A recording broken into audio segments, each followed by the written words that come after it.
모세가 특별히 노래를 가리켜 대대에 부르라고 또 전하게 하라고 한 이유는 그 노래가 가지고 있는 내용들을 이스라엘 백성이 대대에 기억해야 되기 때문입니다. 그 당시에 다시 말씀드리지만 글자를 아는 사람이 생각보다 적었기 때문에 입에서 입으로 전해지는 노래를 통해서 이 하나님에 대한 기억, 그리고 이스라엘의 출애굽에 대한 기억을 이제 다시 상기시키기 위한 그 노력을 하게 되는 것이지요.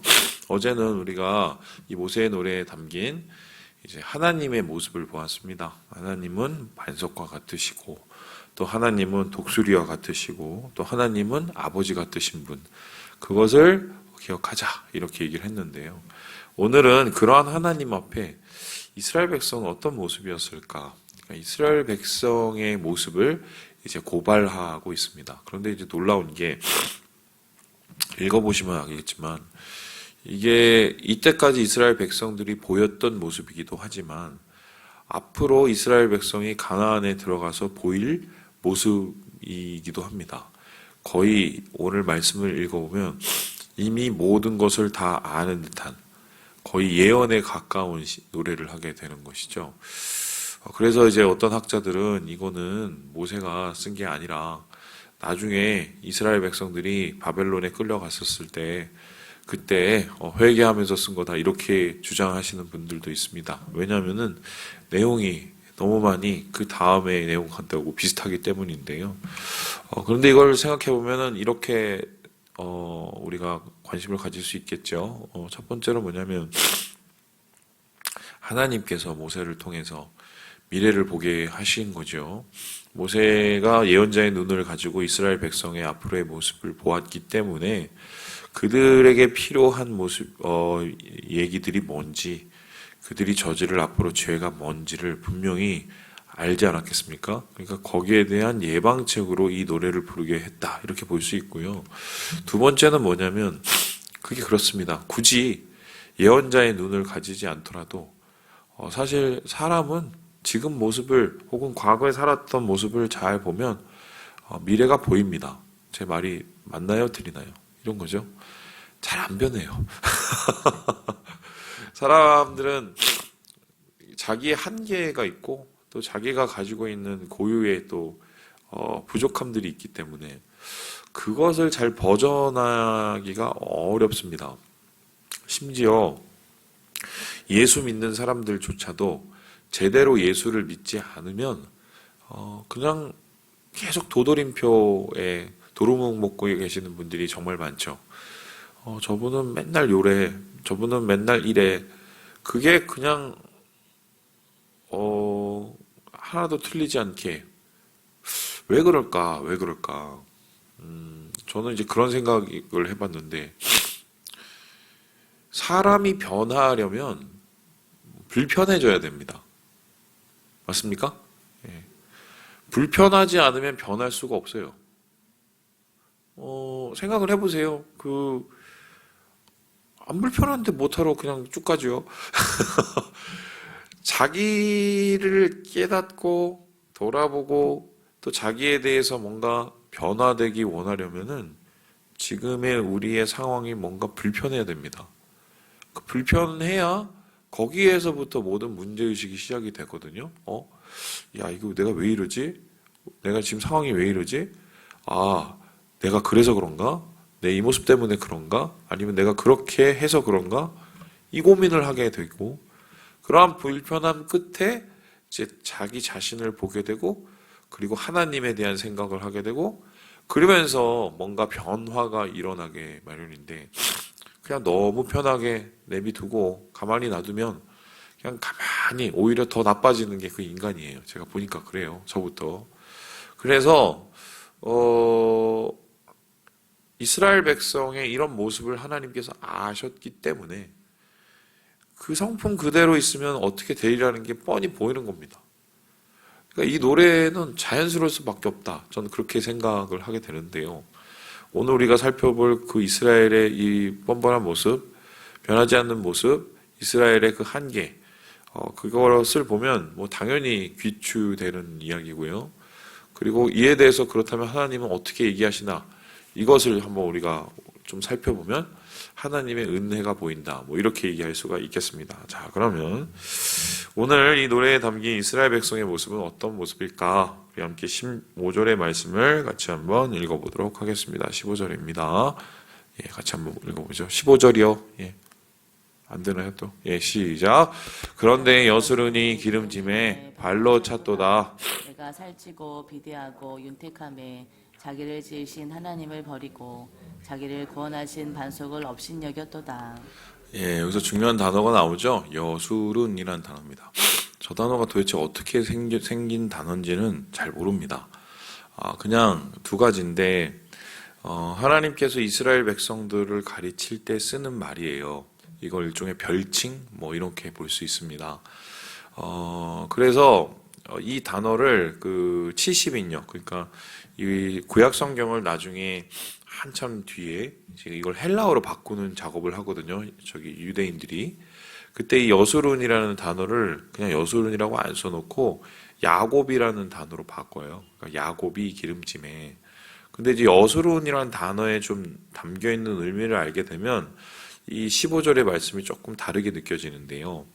여수룬이라는 그 뜻이 뭐냐면은 온전하고 바른 자, 바른 이런 뜻이에요. 의로운 자, 그다음에 바른 자, 고든 자 이런 겁니다. 그러면 이제 하나님께서 보실 때, 야, 너희 되게 의롭다. 우리를 이렇게 보셔서 이스라엘 백성을 그렇게 보셔서 여수리라고 하신 것 같긴 한데 지금 그게 전혀 반대의 모습을 보이죠.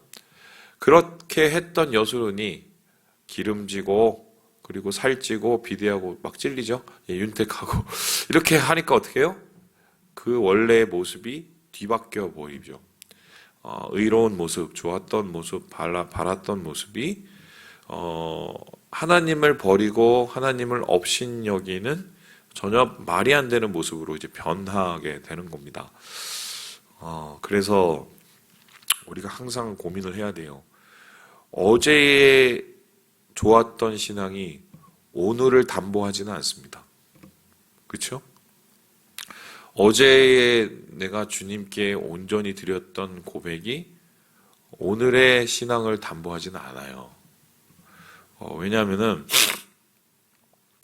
사람은 서 있으면 앉고 싶고 앉아 있으면은 눕고 싶고 눕고 싶으면 또 자고 싶고 그게 인간이기 때문인데 지금 이스라엘 백성은 가나안에 도착을 하고 나서 완전히 여수른이어야 되는 이스라엘 백성이 살찌고 비대하고 윤택했었을 때 완전히 가라앉게 되는 그 모습을 우리가 보면서 우리를 다시 한번 돌아보게 되는 것이죠. 자, 그렇다면은 이스라엘 백성이 여수르는 왜 이렇게 반대의 모습을 가지게 되었을까? 여기에 대해서는 이렇게 얘기를 하고 있는데요. 16절에 보니까 다른 신 때문이다라고 이야기를 합니다. 근데 그 다른 신을 이스라엘 백성이 왜 하나님이 이렇게까지 싫어하시는데 택할 수밖에 없었을까? 여기에 17절에 이렇게 얘기를 하는데요. 우리 함께 17절의 말씀을 같이 한번 읽어보도록 하겠습니다. 시작. 그들은 하나님께 제사하지 아니하고 귀신들에게 하였으니 곧 그들이 알지 못하던 신들 근래에 들어온 새로운 신들 너희의 조상들이 두려워하지 아니하던 것들이로다. 신선하거든요. 사람들은 항상 그런 데 관심이 많죠. 뭔가 낯설고 뭔가 다른 거. 그죠? 낯선 게 맨 처음에는 마음에 들지 않는 것 같아 보이죠? 그런데 조금 낯설면요. 우리가 감당할 수 있는 수준에서 낯설면 그때부터 그게 매력이 됩니다. 그리고 그 낯선 게 좋고 싫고의 문제를 떠나서 새롭게 느껴지고 그 새로운 것이 또 나를 편하게 만들기 시작을 하면 그때부터는 완전히 거기에 빠지게 되는 거죠. 이스라엘 백성들에게 가나안의 신은 매력적일 수밖에 없습니다. 왜요? 그들의 욕구와 본능을 그대로 다 채워주기 때문이죠. 이런 거죠. 야, 비가 안 와요. 예를 들어서 뭐 지금도 비가 많이 안 오죠. 농사가 안 돼요. 애를 못 낳아요. 그럼 우리 생각에는 어떻게 됩니까? 우리가 믿는 신앙에는 내가 뭘 잘못했지? 그러면은 내가 하나님한테 죄를 졌나? 그러면서 자신을 돌아보죠. 만약에 이때의 이스라엘 백성은 율법이 있었으니까 율법을 가지고 자기 자신을 이렇게 비추어 봤을 겁니다. 내가 이 죄를 졌나? 저 죄를 졌나? 내가 하나님 앞에 잘못했나? 그러면서 회개를 하거나 또 하나님 앞에 용서를 구하고 그리고 뭔가 변하려고 노력을 하겠죠. 그게 소위 말해서 여호와 종교, 우리가 믿는 신앙의 이제 이 프로세싱인데요. 그런데 가나안 종교는 그러지 않았습니다. 비가 안 와요. 애를 못 낳아요. 뭐 어떡합니까? 그러면 이제 뭐 농산물을 들고 아니면 뭐 양을 들고 찾아가요. 찾아가서 딱 내놔요. 그러면 그걸 가지고 제사를 막 드리고 그리고 막 놀아요. 막 먹고 즐기고 또 거기에 뭐 신전에 또 이 여자들도 있어요. 그러면 또 그 막 성행위를 하고 막 그리고 오면은 해결이 된대요. 얼마나 매력적입니까? 내 욕구들을 다 채워주는데 굳이 나를 안 바꿔도 내가 죄를 사하고 내가 죄에 대해서 돌이키지 않아도 해결이 되는 거예요. 이렇게 좋은 종교가 어디 있습니까? 이게 진짜면요. 그렇기 때문에 이스라엘 백성이 거기에 쏙 빠지게 되는 겁니다. 그러니까 그래요. 저는 그런 얘기를 하고 싶은데 이렇게 얘기하면은 제가 이단이 될지 모르겠는데 하여튼 얘기를 해보면 신앙생활도 똑같은 것 같아요. 너무 좋은 것만 막 시켜주지. 야, 이것도 해주고 저것도 해주고. 물론 이제 교회가 우리 교우들이 모이기 때문에 교우들의 필요를 채워야 되는 건 맞아요. 근데 필요를 채우는 이유는 뭐냐면 사람들이 많이 모이고 교회가 부흥을 하고 또 교회가 부흥을 해서 뭔가 잘 되고 뭐 그러면서 교회가 막 더 세지고 이런 것을 위해서 필요를 채우는 것은 그거는 가나안 종교입니다. 일정의 필요를 채우는 이유는 뭐냐면 더 하나님 잘 믿고 예수 잘 믿고 신앙적으로 더 성장하기 위해서 그 필요들을 채워주는 거죠. 그런데 궁극적으로 더 중요한 것은 무엇이냐면은 내가 오늘 편한다고 그게 올바른 신앙이 아닐 수 있다는 거예요. 다른 신앙을 쫓아갈 수도 있다는 겁니다. 특별히 요즘에 한국에도 그렇고 세계적으로 여러 소위 말해서 뜨는 교회들을 보면 A.W. 토저 목사님이 얘기하신 것처럼 이거는 이방 종교와 다르지 않다 뭐 이런 얘기를 하셨거든요. 그 이유가 뭐냐면 그 신앙 안에 하나님께 나아가는 내가 있어야 되고 나의 변화가 있어야 되는데 그 변화나 나의 모습이 아니라 그냥 계속적으로 자기를 채우고 만족하게 하고 자기를 기분 좋게 하고 그런 것에 교회가 중심이 맞춰져 있으면 그때부터는 그거는 하나님이 원하시는 신앙도 아니요 잘못된 교회라고 이제 토저 목사님이 얘기하시죠. 그래서 이스라엘 백성들이 망한 이유는 쉽게 설명하면 너무 좋아서 망한 거예요. 좋은 것만 하다가 망한 겁니다. 우리의 신앙도 왜 성장을 안 하냐? 좋은 것만 하면 성장을 못 합니다. 저 보세요. 계속 살이 요즘에 찌는데 이제 이 살을 빼려면 이제 각고의 노력이 필요하겠죠. 밥도 안 먹고, 단 것도 덜 먹고, 또 저녁마다 뛰어야 되고 얼마나 힘듭니까, 그죠? 근데 그래야 건강해지죠.